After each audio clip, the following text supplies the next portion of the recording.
आज की तारीख में दुनिया के जितने भी बड़े ट्रक, जहाज और ट्रेनें हैं, वो सब एक ही तरह के इंजन से चलती हैं। लेकिन क्या आप जानते हैं इस जबरदस्त पावरफुल आविष्कार की कहानी कहाँ से शुरू हुई? एक एक लकड़ी की साइकिल से। जी हाँ, तो चलिए आज इस हॉबी हॉर्स से लेकर हॉर्स पावर तक के कमाल के सफर को समझते हैं। पर आगे बढ़ने से पहले एक सवाल मन में आता है। एक जमाना था जब लोग बिना घोड़े के चलने वाली इन मशीनों को देखकर डर जाते थे। उन्हें कहते थे शैतानी सवारी। तो सवाल ये है कि आखिर ये सवारी बनी कैसे? कहाँ से शुरू हुई इसकी कहानी? देखिए, कहानी शुरू होती है पहिए से, मतलब पावरफुल इंजन तक पहुंचने से पहले ये समझना जरूरी है कि इंसान ने अपनी ही ताकत से स्पीड की, मोशन की पहली चिंगारी कैसे जलाई, क्योंकि इसी नींव पर आगे की पूरी क्रांति खड़ी हुई। अब जरा इस तरक्की की रफ्तार देखिए, मतलब कमाल की बात है। 1817 में लोग पैरों से जमीन को धकेल कर चल रहे थे और उसके सिर्फ 70 साल के अंदर, मतलब एक इंसान की पूरी जिंदगी से भी कम वक्त में, हम पेट्रोल से चलने वाली कार तक पहुंच गए थे। ये इंजीनियरिंग की एक जबरदस्त, अनबिलीवेबल छलांग थी। लेकिन जैसा हर नए आविष्कार के साथ होता है, ये सफर बिल्कुल भी आसान नहीं था। चुनौतियों से भरा था। शुरुआती गाड़ियां सिर्फ मशीनें नहीं थीं। अरे वो तो शोर मचाने वाली, भरोसे के लायक नहीं और कभी-कभी तो बहुत खतरनाक भी थीं। तो चलिए देखते हैं कि बनाने वालों को किन किन मुश्किलों का सामना करना पड़ा।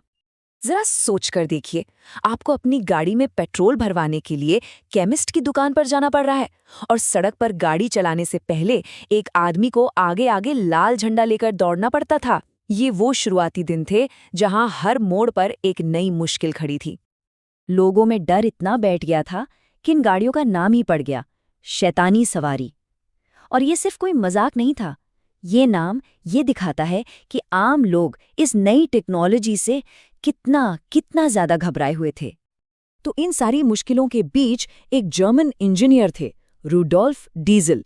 उन्होंने सोचा, नहीं, इससे तो कोई बेहतर तरीका जरूर होना चाहिए। वो एक ऐसा इंजन बनाना चाहते थे जो ज्यादा पावरफुल हो, ज्यादा एफिशिएंट हो और शायद थोड़ा कम शैतानी लगे। और बस यहीं से एक क्रांतिकारी आइडिया ने जन्म लिया। डीजल का जो आइडिया था ना, वो बिल्कुल ही रेवोल्यूशनरी था। उन्होंने एक बहुत ही सिंपल सा सवाल पूछा, क्या आग जलाने के लिए हमेशा चिंगारी की जरूरत होती है? और उनका जवाब था नहीं। उन्होंने सोचा कि अगर हवा को बहुत बहुत जोर से दबाया जाए तो वो खुद ब खुद इतनी गर्म हो जाएगी कि फ्यूल को जला दे। और यही था कंप्रेशन इग्निशन का जीनियस आइडिया। लेकिन देखिए, थियरी को असलियत में बदलना बहुत खतरनाक काम था। 1893 में जब उन्होंने अपना पहला मॉडल टेस्ट किया तो इंजन के अंदर प्रेशर इतना ज्यादा बढ़ गया कि वो एक जोरदार धमाके के साथ फट गया। और इस हादसे में रूडोल्फ डीजल की जान जाते जाते बची। पर डीजल ने हार नहीं मानी, बिल्कुल नहीं। उस जानलेवा धमाके के ठीक 4 साल बाद 1897 में उन्होंने वो कर दिखाया जो वो करना चाहते थे। उनका पहला कामयाब इंजन 25 हॉर्स पावर की जबरदस्त ताकत बना रहा था। ये उस जमाने के हिसाब से एक बहुत बहुत बड़ी कामयाबी थी।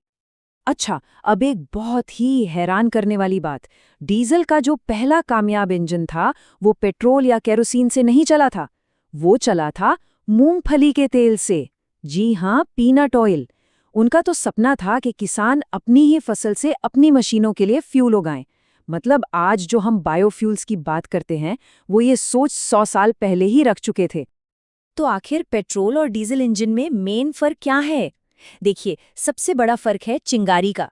पेट्रोल इंजन में स्पार्क प्लग होता है, डीजल में नहीं होता। दूसरा बड़ा फर्क है दबाव का।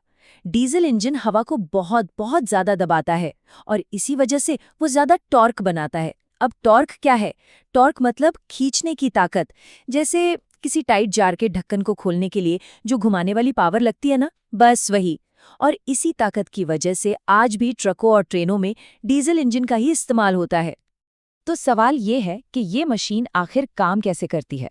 चलिए अब जरा इसके अंदर झांकते हैं और इसके 4 स्ट्रोक साइकिल को समझते हैं। ये 4 आसान स्टेप्स का एक डांस जैसा है जो बार बार दोहराया जाता है और कमाल की पावर पैदा करता है। तो सब कुछ शुरू होता है एक गहरी सांस के साथ। पहला स्ट्रोक है सक्शन स्ट्रोक। इसमें पिस्टन नीचे जाता है और सिलेंडर के अंदर सिर्फ ताज़ी हवा भर जाती है। यहाँ ध्यान देने वाली बात यह है कि कोई फ्यूल नहीं, सिर्फ और सिर्फ हवा। यही इसका सबसे बड़ा सीक्रेट है। अब आता है दूसरा स्ट्रोक, कंप्रेशन, और यहीं पर असली जादू होता है। सारे वाल्व, सारे दरवाजे बंद हो जाते हैं और पिस्टन पूरी ताकत से ऊपर आता है और उस हवा को एक बहुत ही छोटी सी जगह में निचोड़ देता है। इस जबरदस्त प्रेशर से हवा का टेम्परेचर 500 डिग्री सेल्सियस से भी ऊपर चला जाता है। मतलब इतनी गर्मी कि कुछ भी जल उठे बिना किसी चिंगारी के। और फिर बूम, पावर स्ट्रोक।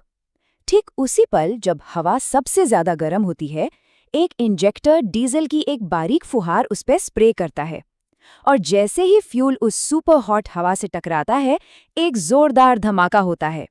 यही धमाका पिस्टन को पूरी ताकत से नीचे धकेलता है और बस इसी से मिलती है गाड़ी को असली पावर।